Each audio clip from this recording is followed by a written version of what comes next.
Okay, good afternoon, everyone. Now we're going to discuss the 17th bracha of Shemana Esrei, which is also the first bracha in the new section of Shemana Esrei. We just finished the section of Shemana Esrei that deals with bakashas, or requests, and now we're moving on to the third section of Shemana Esrei, the third and final section of Shemana Esrei. It's described a little bit differently by the Rambam and the Gemara. The Rambam describes this section, the last three brachas, as giving praise and thanks to Hashem for the good which Hashem has granted, each person according to his own ability, whereas the Gemara takes a slightly different approach to it and says it's like gives a mashal, or Chanina says that it's like a servant who received a portion from his master and takes his leave and departs. But either way, I want to try to examine the difference between this bracha and the bracha that we just said of Shema Kaleinu. Shema Kaleinu, we asked Hashem to accept our tefillah, and here we're saying the same thing. We're also asking Hashem to accept our tefillahs. So what's the difference?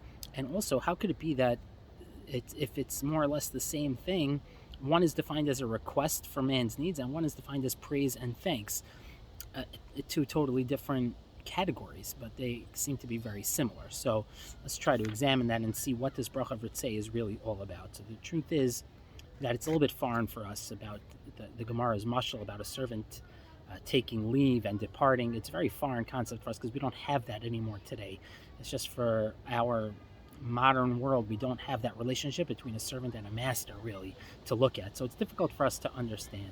So I want to try to just talk about the aspect of the avodah in this bracha. The bracha is referred to by the Chacham as Bרכת Avodah, and avodah generally refers to the service in the Beis Hamikdash. When we refer to avodah, that's generally what we mean. In fact, this is even the chasim of the bracha is Amachzer Shinasei L'Tzion.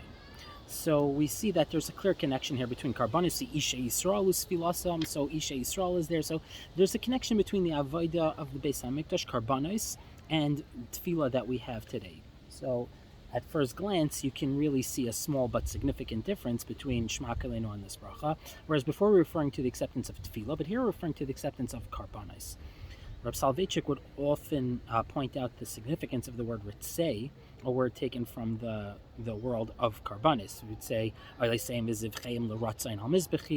the whole purpose of a carbon was that it should be l'ratzain, to find favor in Hashem's eyes, to fulfill His will. The word ratzain in different forms is all over the place about Karbanis. Karbanis are supposed to be l'ratzain chem, it's v'nirtza loy l'chaper alav. This bracha is asking that our tefillos be acceptable and pleasing in Hashem's eyes, like a carbon on top of the mizbeach, just like Hashem said will happen in the times of the Beis Hamikdash. So once we can understand that, we can kind of see the full picture. The bracha of Shema Kaleinu, like we explained last time, is a need for man. We need that connection between us and the Rebbeinu Shalom. We need the Rebbeinu Shalom to accept our tefillah so that we could feel more connected to the Rebbeinu Shalom. That bracha was about our relationship with the Rebbeinu Shalom.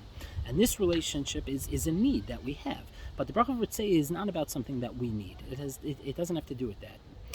The bottom line is, with all the importance of the Beis HaMikdash, today we have tefillah b'makam karbanis, and when we're standing before the Rebbeinu Shalom, we have our avodah shebelev. We have our avodah that we're doing when we're davening. We don't really need the Beis Hamikdash in that manner. Of course, we yearn to get the Beis Hamikdash. That's for a different bracha of Bnei Yerushalayim.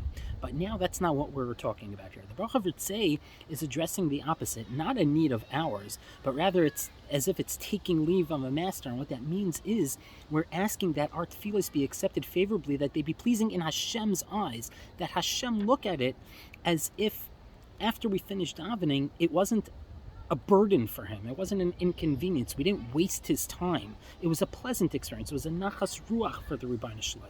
Just like Hashem said that he desires and he's satisfied by the smell, the reach nichayach of the karbanos, which would rise and be liratzain, so too we hope that the words of our mouths should be favorable to the Rebbeinu Shalom. Is this possible? Could we do this? It's a little bit of a chutzpah to say that we hope that Hashem was happy with what we did and it was pleasing to him. But the truth is we could do this. We could ask of this, because our goal, and this is talked about in this Sifrei Chasidus a lot, that one of the goals is to bring a nachas ruach to Rebbeinu Shalom, and that's also, in Karbanis also we say a similar thing. The desire to give nachas to Rebbeinu Shalom is an essential part of our religion. Since we're serving Hashem in order to serve Him, not to serve ourselves, so we hope and we daven that our service finds pleasure in His eyes, and it wasn't a burden or an imposition on the Rebbeinu Shalom, Chalila. We can't actually provide anything to the Rebbeinu Shalom. The Rebbeinu Shalom is not lacking anything. So there's nothing that we could provide to him. But we can try to give him nachas, just like a child does for his parent. Just like a child can give his parent nachas, we hope that our tefillah does the same thing for the Rebbeinu Shalom. Because after all, that's what Hashem wants from his children.